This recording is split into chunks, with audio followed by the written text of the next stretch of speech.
Breaking news. Just announced. The Cubs have shaken up the market with a massive trade for two huge reinforcements for the stretch run. You won't believe who's coming to Chicago. But before I reveal all the details, Cubs fans, make sure to hit that like button. Here you're always the first to hear the latest Chicago Cubs news. The Chicago Cubs have just sent a loud message to the rest of Major League Baseball. They're not just aiming for the playoffs, they're chasing a World Series title. In one of the biggest moves of the trade deadline, the front office pulled off a blockbuster deal with the New York Mets, bringing in right-handed pitcher Clay Holmes and veteran outfielder Tyrone Taylor. The news hit Cubs fans like a bombshell. After weeks of speculation about what the team's next move would be, the answer has finally arrived, and it came with a clear statement from the front office. The Cubs truly believe this roster has what it takes to make a deep postseason run. But like every blockbuster trade, this one came at a price. To land Holmes and Taylor, Chicago parted ways with Jefferson Rojas, the organization's number 2 prospect according to MLB Pipeline. The 21-year-old had been turning heads at AA Knoxville, slashing .270/.339/.461 with 15 home runs and 19 doubles while setting new career highs. Giving up a young talent with that kind of upside is never easy, but the Cubs made it clear that their top priority is winning now. And without question, Clay Holmes is the centerpiece of this trade. Although Holmes is currently on the 60-day injured list, he's very close to making his return. The right-hander suffered a fractured right fibula after being struck by a line drive back in May, but he's already progressing through his rehab assignment, and the expectation is that he'll be back on the mound very soon. Before the injury, he was absolutely dominant. In 9 starts for the Mets, Holmes posted an outstanding 2.39 ERA, proving that his transition into the starting rotation has been a tremendous success. Since becoming a full-time starter, he owns a 3.26 ERA, a 127 ERA+, and more than 218 innings pitched, numbers that reflect remarkable consistency and high-level performance. There's another reason Cubs fans have every reason to be excited. Holmes is known for generating an elite ground ball rate, a pitching style that fits perfectly with Chicago's outstanding defense, widely considered one of the best in all of Major League Baseball. Cubs fans have already seen how much a pitcher can benefit from that with David Peterson, who also came over from the Mets earlier this season.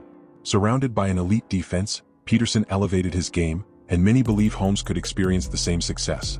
If he returns healthy, the Cubs may have found exactly the arm they needed to strengthen the rotation for the most important stretch of the season. But the Cubs didn't stop there. Chicago also added valuable depth by acquiring veteran outfielder Tyrone Taylor. The 33-year-old brings versatility to the roster as a right-handed hitter capable of playing all 3 outfield positions. He'll also reunite with manager Craig Counsell, whom he played under for 5 seasons in Milwaukee, making his transition to Chicago much smoother. While Taylor isn't considered a superstar, he has quietly been a productive offensive contributor. In 67 games with the Mets this season, he hit .241 with 10 home runs, a .794 OPS, and a 116 OPS+, proving he can make an impact whether he's coming off the bench or starting in the lineup. Experience is another major asset.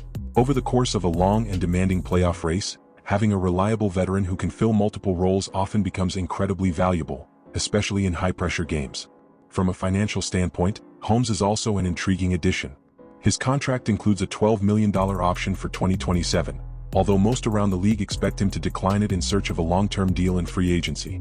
That means the Cubs are treating this acquisition as an aggressive win-now move, fully aware that his stay in Chicago could ultimately be short. That approach makes one thing crystal clear. The front office is willing to take calculated risks to maximize the team's chances of accomplishing something special in 2026. Not everyone, however, remained on the roster. As the corresponding move, left-hander Luke Little was designated for assignment. Since making his MLB debut in 2023, Little appeared in 40 games for the Cubs, posting a 2.93 ERA, including 1 appearance this season. His departure clears roster space as Chicago continues reshaping its roster for the stretch run. In the end, this trade sends a powerful message to the rest of baseball.